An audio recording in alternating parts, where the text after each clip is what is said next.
department at Earl Haig Secondary School. I would like to thank our friends, parents, and administration, and fellow teachers for supporting this evening, our second last, our penultimate concert of the year, Symphony Band Night.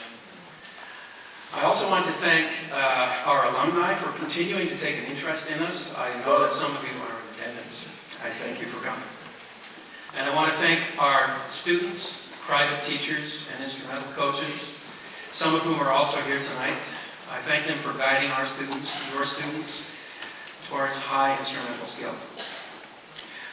Our end-of-the-year events always have an emotional edge to them, because it is May, and some of our students, your children, are leaving us shortly. They will graduate, they will go on to other schools, they will start new lives elsewhere.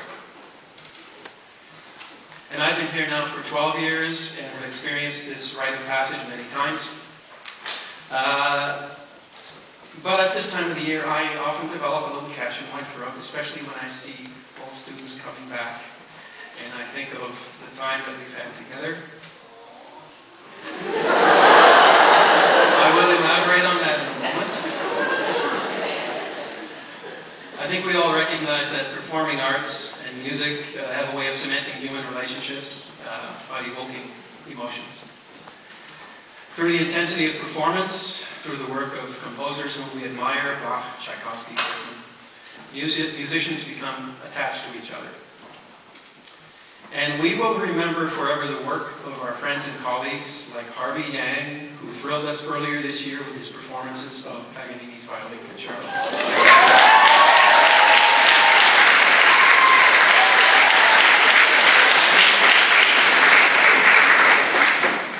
And we will also remember forever the work of our symphonic band, who has been so outstanding for years now, for years. I thank you for this level of work.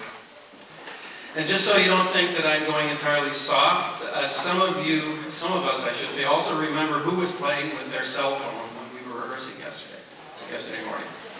And I also remember who was chewing gum during our rehearsal. And as I've said a number of times during rehearsal, chewing gum and not in rhythm. Music performance helps us make such connections. It's a high-stress activity, as you can tell. One of the dreaded but not unusual events in a musician's life is to get a call, a sudden call to fill in for somebody. Can you do it tomorrow? That call went out to John McGregor about a week ago, and I want to thank John for taking on the challenge of conducting the symphonic band this evening on very, very short notice, and I invite you all to applaud that.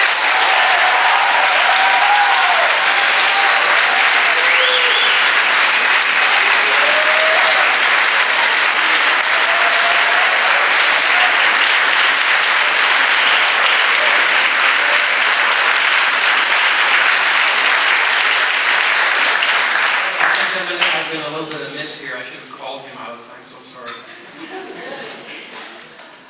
And I also want to acknowledge the work that both Robert Kettle, did he come out with me?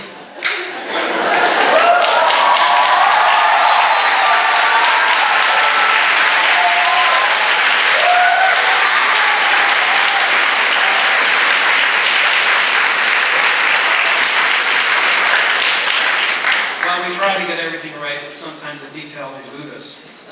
But we try to fix it. Okay, where was I? And I want to acknowledge both Robert Kettle and again John McGregor for doing the extensive and exhaustive behind-the-scenes work. For instance, how did our percussion instruments get here today? Well, Robert Kettle took it upon himself, along with John McGregor, to drive them up this morning, and they're going to take them back this evening. So we thank them for that.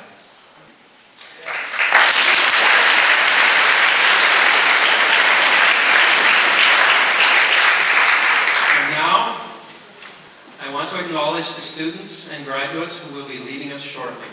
But I would like to ask parents to hold your applause until I've called out all their names and said a few words on their behalf.